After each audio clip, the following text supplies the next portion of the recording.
Hello everyone, I am Gagan Saini, a final year MBBS student. Notes के लिए link description में। तो आज का हमारा टॉपिक है एनसैड्स। ठीक है, ये क्या होते हैं? ये होते हैं non steroidal anti inflammatory drugs, जो कि हमारे इन्फ्लामेशन होने को क्या करेंगे? रोकेंगे। ठीक है, अब इसमें आते हैं हमारे एक तो हाईली सेलेक्टिव कॉक्स 2 इनहिबिटर और दूसरे प्रिफरेंशियल कॉक्स 2 इनहिबिटर। मतलब कि जो हाईली सेलेक्टिव है कॉक्स 2 इनहिबिटर के लिए। कॉक्स क्या है? कॉक्स होता है एंजाइम, जैसे बोलते हैं साइक्लो ऑक्सीजिनेस, जो कि हमारे प्रोस्टाग्लैंडिन्स को बनाने में मदद करता है। ठीक है, तो हमें क्या रोकना है? Inflammatory mediator. अगर हम उसके एंजाइम को रोक देंगे तो उससे हमारे क्या नहीं बनेंगे? प्रोस्टाग्लैंडिन्स बनने हमारे स्टॉप हो जाएंगे। ठीक है, तो अब देखते हैं इसका क्लासिफिकेशन। पहला हाईली सेलेक्टिव कॉक्स 2, उसमें आता है इटोरिकॉक्सिब और पेरिकॉक्सिब। ठीक है, फिर है प्रिफरेंशियल कॉक्स 2 इनहिबिटर, इसमें आते हैं हमारे डाइक्लोफिनेक, एसिक्लोफिनेक और न्यूमोसुलाइड। ठीक है, अब है थर्ड हमारे जो कि है analgesic with poor anti inflammatory drugs. Analgesics बोलो या एंटीपायरेटिक्स बोलो। ठीक है, मतलब कि जो कि हमारे दर्द को भी कम करेंगे और किसी को फीवर है उसे भी कम करेंगे। ठीक है, और ये पुअर होते हैं एंटी इन्फ्लामेटरी एक्शन में। ठीक है, इसमें आता है हमारा पैरासीटामोल, या पैरासीटामोल का दूसरा नाम है एसिटामिनोफेन। ठीक है, एसिटामिनोफेन या निफोपैम। ठीक है, अब है हमारे, हमने देखे ऊपर हाईली सेलेक्टिव कॉक्स 2 इनहिबिटर और दूसरे देखे प्रिफरेंशियल कॉक्स 2 इनहिबिटर। अब देखते हैं नॉन सेलेक्टिव कॉक्स 2 इनहिबिटर। ठीक है, इसमें क्या क्या आते हैं? इसमें आते हैं हमारे सैलिसिलेट, जैसे उसका एग्जांपल है हमारा एस्पिरिन। ठीक है, प्रोपियोनिक एसिड, जिसमें आते हैं हमारे आइबुप्रोफेन, नेप्रोक्सन और कीटोप्रोफेन। ठीक है, आइबुप्रोफेन, नेप्रोक्सन और कीटोप्रोफेन। फिनामेट में आते हैं mefenamic acid, enolic acid derivative में आता है हमारे पायरोक्सिकैम, टिनॉक्सिकैम। ठीक है, एसिटिक एसिड डेरिवेटिव में हमारे कीटोरोलेक, इंडोमेथासिन। ठीक है, पायराजोलोन डेरिवेटिव में आता है हमारे फिनाइल ब्यूटाजोन और ऑक्सीफेन ब्यूटाजोन। ठीक है, तो ये क्लासिफिकेशन तो याद कर लेना अच्छे से। ठीक है, अब इसके बाद देखते हैं कि भाई इनके फार्माकोलॉजिकल एक्शन क्या क्या है हमारे पास। ठीक है, कि अगर किसी ने एनसेड ली तो वो उसके बॉडी पे क्या क्या इफेक्ट कर सकती है। ठीक है, पहला है उसमें एनाल्जेसिक, दूसरा एंटीपायरेटिक और तीसरा एंटी इन्फ्लामेटरी। ये तीनों इफेक्ट शो करता है हमारे एनसेड्स। ठीक है, जैसे कि एनाल्जेसिक कैसे शो करेंगे? वो क्या करते हैं? वो पेरिफेरल इनहिबिशन करा देते हैं प्रोस्टाग्लैंडिन के फॉर्मेशन का। क्यों? क्योंकि वो कॉक्स इनहिबिटर्स हैं। ठीक है, और इंक्रीज करा देते हैं थ्रेशोल्ड एट सब कॉर्टिकल लेवल साइड। ठीक है, किसके? पेन के लिए। तो अगर इसका थ्रेशोल्ड बढ़ जाएगा तो उससे क्या होगा? पेन सेंसेशन उसकी कम हो जाएगी। ठीक है, फिर है एंटीपायरेटिक। एंटीपायरेटिक जैसे कि हीट लॉस जो हो रहा है ना, उसको बढ़ा देते हैं। क्यों? अगर किसी को फीवर है, उसमें हीट लॉस बढ़ जाएगा तो उसका फीवर कम हो जाए तो उससे हीट लॉस बढ़ा देंगे और वेजोडाइलेशन कर देंगे और इनहिबिशन कर देंगे प्रोस्टाग्लैंडिन्स का इन हाइपोथैलेमस। ठीक है, जो कि हमारा टेम्परेचर का वो है साइट। ठीक है, फिर है एंटी इन्फ्लामेटरी। एंटी इन्फ्लामेटरी में क्या? ये इनहिबिशन कर रहे हैं प्रोस्टाग्लैंडिन्स का, वो तो ठीक ही है। ठीक है, अब है एंटी प्लेटिलेट्स इफेक्ट। इसमें क्या है? इसमें है कि जो हमारा एस्पिरिन अगर हम दे रहे हैं ना किसी को लो डोज में, ओनली इन लो डोज, तो वो क्या करता है? वो एंटी प्लेटिलेट इफेक्ट शो करता है। बट इन हाई डोज ये लूज कर देता है एंटी प्लेटिलेट इफेक्ट। समझे? अगर हम लो डोज एस्पिरिन दे रहे हैं तो वो एंटी प्लेटिलेट इफेक्ट शो करता है, लेकिन अगर हम किसी में हाई डोज दे रहे हैं तो वो लूजेस कर देता है अपना एंटी प्लेटिलेट इफेक्ट। ठीक है, क्यों? क्योंकि जो हमारा TXA2 है, TXA2 है, ये हमारा लो डोज है। लो डोज अगर हम एस्पिरिन की देंगे तो ये वाला प्रोस्टाग्लैंडिन इनहिबिट हो जाएगा। ठीक है, जिससे प्लेटिलेट एग्रीगेशन होगा, मतलब एंटी प्लेटिलेट इफेक्ट शो होगा। ठीक है, दूसरा है PGI2। PGI2 जो है ये हमारा हाई डोज पे ही सिर्फ वो होता है ब्लॉक। ठीक है, अगर हमने हाई डोज दे दी तो उससे ये ब्लॉक हो जाएगा और प्लेटिलेट का एग्रीगेशन रुक जाएगा, जिससे हमारा लॉस ऑफ प्लेटिलेट इफेक्ट हो जाएगा। ठीक है, इसके बाद है हमारा CBS। CBS में क्या करते हैं? ये एनसेड जो होते हैं वो सोडियम और वाटर का रिटेंशन जो है वो करा देते हैं। ठीक है, जिसकी वजह से क्या होगा? अगर किसी कोई हाइपरटेंसिव ड्रग्स ले रहा है तो उसमें क्या होगा, सोडियम और वाटर का रिटेंशन हो गया, उसने एंटी हाइपरटेंसिव ली, लेकिन उसका ब्लड प्रेशर फिर भी बढ़ जाएगा। क्यों? क्योंकि उसने डिक्रीज कर दिया एंटी हाइपरटेंसिव इफेक्ट, क्योंकि उसने सोडियम और वाटर का रिटेंशन करा दिया, जिससे कार्डियक आउटपुट बढ़ गया। ठीक है, तो ये कार्डियक आउटपुट बढ़ा देगा और जिससे प्रेसिपिटेट होता है हमारा कंजेस्टिव कार्डियक फेलियर। ठीक है, फिर है यूरेट एक्सक्रीशन। इसमें क्या है, इन थेराप्यूटिक डोज, तो ये क्या करता है, इनिबिट करता है यूरेट का सिक्रीशन और इंक्रीज करता है इसका प्लाज्मा लेवल। तो प्लाज्मा लेवल यूरेट का बढ़ेगा in therapeutic dose. But in high dose ये क्या करता है, ये इसके रीएब्जॉर्प्शन को रोक देता है, जिससे यूरिकोस्यूरिक इफेक्ट प्रोड्यूस करते हैं। इसलिए हम इनको गाउट में भी यूज करते हैं। किसमें? गाउट में भी हम इन्हें यूज करेंगे, क्योंकि ये यूरिकोस्यूरिक मतलब कि यूरिक एसिड का एक्सक्रीशन बढ़ाने वाले। ठीक है, फिर है जीआईटी पे। जीआईटी पे ये इनहिबिट कर देते हैं प्रोस्टाग्लैंडिन्स को इन गैस्ट्रिक म्यूकोसा। अगर इन्होंने इनहिबिट कर दिया और वहाँ एचसीएल का सिक्रीशन हो रहा है, तो जो उसकी आयनाइज फॉर्म है ना, अनायोनाइज फॉर्म, हमें पता है अनायोनाइज फॉर्म ही क्या होती है, एब्जॉर्ब। ठीक है, तो ये एंटर कर जाएगी म्यूकोसा में, जिससे वो कहाँ जाएगी, आयनाइज फॉर्म में बदल जाएगा, वहां जाके एंटर म्यूकोसा में, जिससे ये करता है पेप्टिकल गैस्ट्राइटिस और हेमरेज। ठीक है, ये हो गया इसका जीआईटी पे। फिर बचता है हमारा acid base and electrolyte balance. तो इसमें कैसे करता है ये, इसमें इसका रोल है कि ये थेरापेटिक डोज में दे रहे हैं अगर हम, तो ये क्या करा रहा है, रेस्पिरेटरी एल्कलोसिस। क्यों? क्योंकि ये कंपनसेट हो जाता है किससे, SCO3 नेगेटिव से, उसका एक्सक्रीशन हो जाएगा, तो रेस्पिरेटरी एल्कलोसिस जो हो रहा है वो करेक्ट हो जाएगी, नॉर्मल हो जाएगी, मतलब कोई भी उसमें मेटाबॉलिक डिसऑर्डर नहीं होगा। फिर है टॉक्सिक डोज। अगर किसी ने ज़्यादा ले लिया तो उसमें क्या होगा, रेस्पिरेटरी सेंटर डिप्रेस हो जाएगा, जिसकी वजह से रेस्पिरेटरी एसिडोसिस हो।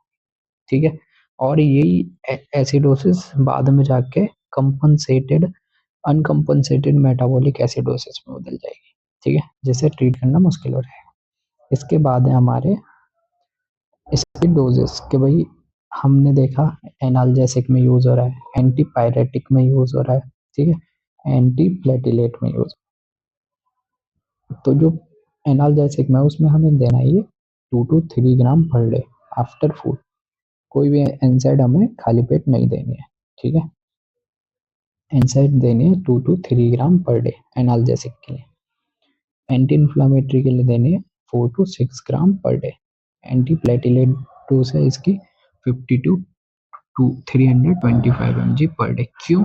क्यों लो डोज?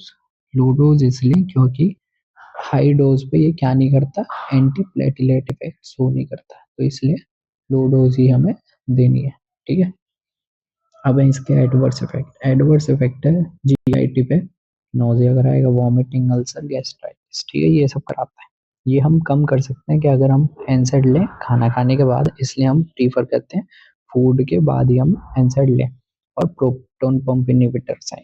ठीक है, हाइपर सेंसिटिविटी क्यों, स्किन रैशेस, राइनाइटिस, अर्टिकेरिया और ब्रोंकोस्पाज्म ये सब करा रहा है। क्यों? क्योंकि इंक्रीज हो जाता है प्रोडक्शन ऑफ ल्यूकोट्राइन्स। अब देखो, अरेकिडोनिक एसिड है वो बनाता है प्रोस्टाग्लैंडिन्स और क्या बनाता है, ल्यूकोट्राइन्स। ठीक है, और कॉक्स को हमने कर दिया इनहिबिट।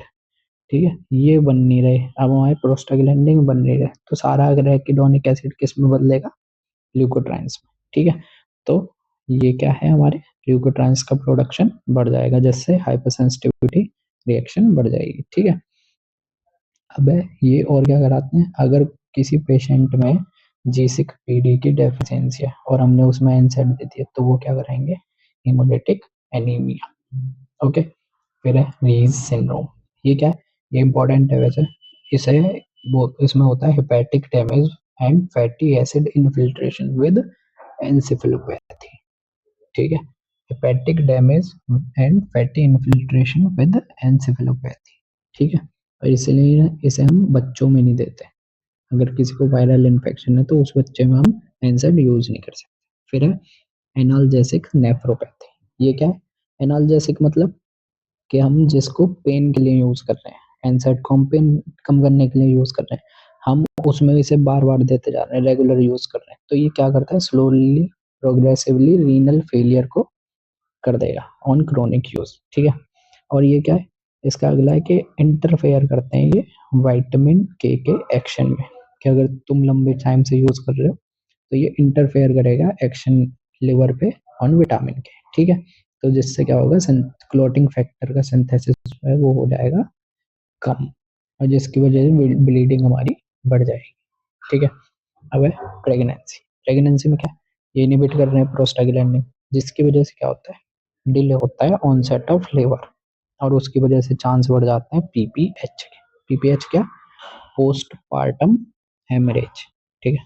अब इन न्यूबॉर्न क्या होता है, ये प्रीमेच्योर क्लोजर ऑफ डक्टस आर्टीरियोसस, ठीक है, वो करा देते हैं प्रीमेच्योर, ठीक है, जिससे प्रॉब्लम हो सकती है। मतलब डक्टस आर्टीरियोसस क्या होता है? डक्टस आर्टीरियोसस होती है हमारी ऐसी वेसल जो कि अओर्टा को कनेक्ट करती है पल्मोनरी वेन से। अगर इसका कनेक्शन खत्म हो जाए तो इससे क्या होगा कि भाई इस फीटस को हमारे को ऑक्सीजन नहीं मिलेगी, O2 नहीं मिलेगी, ठीक है? और है कि भाई ये क्या करा रहे हैं सेलिसिलिज्म। तो इसमें क्या होता है, ये एंटी इन्फ्लामेटरी डोज अगर हम दे रहे हैं किसी को 3 to 5 दिन, वो क्या करता है, वो सिंड्रोम प्रोड्यूस करता है जिसको हम बोलते हैं सेलिसिलिज्म, ठीक है? सेलिसिलिज्म, ठीक है? तो उसने प्रोड्यूस किया ये, जिसमें क्या होता है डिजीनेस, टिनिटस, वर्टिगो और reversible impairment, hearing loss and vision loss, ठीक है? तो ये सब हो सकता है, और इलेक्ट्रोलाइट इम्बैलेंस, तो ये जो है सेलिसिलिज्म ये पूछा जाता है, ठीक है? अब है हमारे थेराप्यूटिक यूज। हमने देखे एडवर्स इफेक्ट। एडवर्स इफेक्ट कहाँ गए? जीआईटी, हाइपरसेंसिटिविटी, हेमोलिटिक एनीमिया, रीस सिंड्रोम, और इंटरफेयर विद विटामिन के, प्रेगनेंसी और सेलिसिलिज्म, ठीक है? अब है हमारे थेराप्यूटिक यूजेस। थेराप्यूटिक यूजेस में सबसे पहले है एज एंटीपायरेटिक। एंटीपायरेटिक मतलब कि जो हमारे किसको कम करेंगे? फीवर को कम करेंगे, ठीक है? इसमें हम प्रीफर करते हैं ड्रग जो है पैरासीटामोल, ठीक है? उस उसे क्यों ले रहे हैं हम? क्योंकि वो क्या करती है, वो गैस जीआईटी सिम्टम जो है उसमें कम होते हैं, और वो कॉज नहीं करती हमारी रेस सिंड्रोम। रेस सिंड्रोम क्या था? Fatty acid infiltration with encephalopathy, ठीक है? दूसरा एनाल्जेसिक की तरह यूज कर रहे हैं, क्योंकि ये पेन की वो सब कॉर्टिकल साइट पे जाके पेन की थ्रेशोल्ड को बढ़ा रहे थे, ठीक है? तो हेडेक में काम कर सकते, टूथ एक, बैक एक, muscle pain, joint bursitis, neuralgia, ठीक है? इस सब में हम यूज कर सकते हैं। फिर है रूमेटॉइड अर्थराइटिस। इसमें ये सिम्टोमेटिक रिलीफ दिलाता है, ठीक है? क्यों? क्योंकि एंटी इन्फ्लामेटरी है, तो साइटोकाइंस वगैरह जितने भी हैं वो आएंगे ही नहीं, और जिसकी वजह से प्रोस्टाग्लैंडिन या जितने मीडिएटर है वो कम हो जाएंगे। उससे क्या होगा? सिम्टोमेटिक रिलीफ मिलेगा, ठीक है? एक्यूट रूमेटिक फीवर, इसमें क्या है, एस्पिरिन जो है प्रीफर्ड करते हैं इसमें। क्यों? क्योंकि ये रिड्यूस करती है पेन और स्वेलिंग, ठीक है, और प्रोग्रेशन रोकती है इस डिसीज का, ठीक। इसके बाद है हमारा ऑस्टियोआर्थराइटिस, ठीक है? ऑस्टियोआर्थराइटिस है कि भाई माइल्ड केसेस में हम यूज कर रहे हैं इसमें पैरासीटामोल, सीवियर केसेस में हम यूज कर सकते हैं और कोई एनसेड, ठीक है? इसमें टॉपिकल एजेंट हम यूज कर सकते हैं डिक्लोफिनेक जेल, मिथाइल सैलिसिलेट, या कैप्सेरिन क्रीम, ठीक है? ये सब हम इसमें यूज कर सकते हैं। फिर है हमारा थ्रोम्बोएम्बोलिक डिसऑर्डर में कैसे हम एनसेड का फायदा लेते हैं, कि भाई इसका इफेक्ट है एंटीप्लेटिलेट इफेक्ट, कब? लो डोज एस्पिरिन पे, ठीक है? तो उसमें हम किस में यूज कर रहे हैं? ट्रांजिएंट इस्चेमिक अटैक और मायोकार्डियल इन्फार्क्शन। तो इन दोनों में हम इसको क्या कर रहे हैं?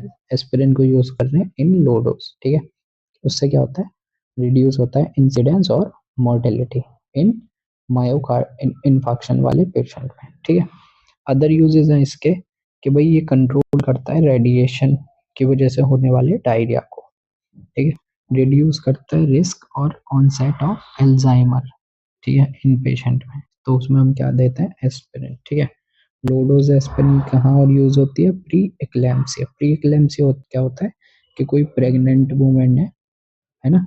तो अगर उसमें पहले से हाइपरटेंशन है, ठीक है, तो उसको हम दे सकते हैं एस्पिरिन। ठीक है, अगर किसी को प्रेग्नेंट वुमेन है लेकिन उसको पहले से हाइपरटेंशन है, उसको बोलते हैं प्रीक्लैम्सिया। ठीक है, उसमें हम दे सकते हैं एस्पिरिन। फिर एस्पिरिन रेगुलर यूज क्या करती है, कोलोन और रेक्टल कैंसर को कम करती है। ठीक है, medical closure of patent ductus arteriosus, इसमें हम देते हैं इंडोमेथासिन। डक्टस आर्टीरियोसस तो पता है ऑर्टा को किससे कनेक्ट करने वाली वेसल होती है, पल्मोनरी वेन से। ठीक है, अगर ये नॉर्मली क्लोज ना हो तो इसका मेडिकल क्लोजर करते हैं, क्या देते हैं, इंडोमेथासिन। ठीक है, अब है हमारी एक्यूट सैलिसिलेट पॉइजनिंग, मतलब कि भाई किसी में हमने ज्यादा दे दी तो उससे उसे होगी टॉक्सिसिटी। ठीक है, तो किसमें ज्यादा देखने को मिलेगी, कॉमन, क्योंकि उनकी डोज होती है कम। इसमें मैनिफेस्टेशन आते हैं जैसे कि हो गया vomiting, dehydration, electrolyte acid base imbalance, confusion, convulsion, restlessness, pulmonary oedema, hyperpyrexia और इवन डेथ। ये सब हमें इसमें देखने को मिल सकता है। तो ये सब हो सकता है, तो इसके लिए ट्रीटमेंट क्या है, हॉस्पिटलाइजेशन करो सबसे पहले। ठीक है, दूसरा गैस्ट्रिक लाविज कराओ, किससे, एक्टिवेटेड चारकोल से। ठीक है, फ्लूइड और इलेक्ट्रोलाइट बैलेंस करो क्योंकि ये इम्बैलेंस क्रिएट कर रहा है। ठीक है, आईवी दो, सोडियम बाइकार्बोनेट, क्यों, क्योंकि एसिडोसिस अगर उसको है तो वो ट्रीट होगी। ठीक है, हाइपर पायरेक्सिया अगर आ रहा है तो उसके लिए कूलिंग करो। ठीक है, जिससे उसका फीवर कम हो जाए। ठीक, फिर हीमोडायलिसिस कराओ और विटामिन के और ब्लड ट्रांसफ्यूजन दो अगर उसमें ब्लीडिंग बढ़ गई है तो। ठीक है, ये सब। फिर है इसके ड्रग इंटरेक्शन, कि भाई एनसैड अगर हम किसी और ड्रग के साथ देते हैं तो उससे क्या इफेक्ट हमें देखने को मिलते हैं। जैसे कि एनसैड को हमने ग्लूकोकॉर्टिकॉइड के साथ दिया, ठीक है, तो उसमें क्या होता है, पोटेंशिएट होता है उसके जीआई कॉम्प्लिकेशंस, मतलब नोजिया, वोमिटिंग, ये सब और बढ़ जाता है। ठीक है, पहली चीज। दूसरा, अगर हमने एनसैड दिया एंटी हाइपरटेंसिव के साथ, ये तो हमें पता है एनसैड का काम है, ये प्रमोट करते हैं सोडियम वाटर का रिटेंशन। अगर ये बढ़ेगा, अगर ये बढ़ेगा तो बीपी बढ़ेगा, क्यों, क्योंकि उसका कार्डियक आउटपुट बढ़ेगा। ठीक है, ये बात है ना। अगर सोडियम ये हमारे बीपी को बढ़ा रहे हैं और हम दे रहे हैं एंटी हाइपरटेंसिव, जिससे हमें क्या करना है, बीपी को हमें करना है कम। ठीक है, और ये बीपी को बढ़ा रहे हैं तो ये इसका इफेक्ट डिक्रीज कर देंगे। ठीक है, इसकी एफिकेसी जो है वो कम कर देंगे। दूसरा है, तीसरा है हमारा एनसेड मेथोट्रेक्सेट या ओरल एंटीकोएगुलेंट या ओरल हाइपोग्लाइसेमिक। अगर हम ये सब एनसेड के साथ दे रहे हैं तो ये क्या करते हैं, ये पोटेंशिएट कर देते हैं इनका इफेक्ट। कैसे, क्या, इनकी जो है प्लाज्मा बाइंडिंग प्रोटीन से जो बाइंडिंग हो रही है ना, उसको ये कम कर देंगे। उसको कम कर देंगे तो इनकी जो है ना फ्री फॉर्म वो बढ़ जाएगी। वो बढ़ जाएगी तो इनका इफेक्ट इफेक्ट बढ़ जाएगा। ठीक है, तो ये इसका पोटेंशिएट हो जाएगा इफेक्ट। फिर है एनसेड और लिथियम, मतलब कि ये इम्पेयर कर देते हैं लिथियम का क्लियरेंस, जिसकी वजह से उसकी हो जाती है टॉक्सिसिटी। ठीक है, तो हमने क्या क्या देखा, हमने देखा drug interaction, acute salicylate poisoning. ठीक है, इसके बाद हमने देखे थेरापेटिक यूजेस, थेरापेटिक यूजेस भी वही हैं और फार्माकोलॉजिकल एक्शन भी वही है। तीन तो हमारे एनाल्जेसिक, एंटीपायरेटिक और एंटी इन्फ्लामेटरी। ठीक है, फिर रूमेटॉइड अर्थराइटिस और रूमेटिक फीवर, ऑस्टियोआर्थराइटिस, थ्रोम्बोएम्बोलिक डिसऑर्डर, ये सब। ठीक है, फिर हमारे इसके एडवर्स इफेक्ट, वही नोजिया, वोमिटिंग सब में देखने को, हाइपर सेंसिटिविटी, क्यों, क्योंकि ल्यूकोट्राइन बढ़ जा रहे हैं। ठीक है, डी सिंड्रोम, ये सब। ठीक है, फिर हमारे pharmacological action, antipyretic, analgesic, anti inflammatory. ठीक है, एंटीप्लेटिलेट, सीबीएस पे क्या करता है, सोडियम वाटर का रिटेंशन, जिससे डिक्रीज हो जाती है एंटी हाइपरटेंसिव ड्रग की एफिकेसी। ठीक है, ये सब देख लेना। और ये जो है इसके क्लासिफिकेशन, ये बहुत अच्छे से याद करना, ये पूछ ले जाता है नॉर्मली। ठीक है ना, थैंक यू।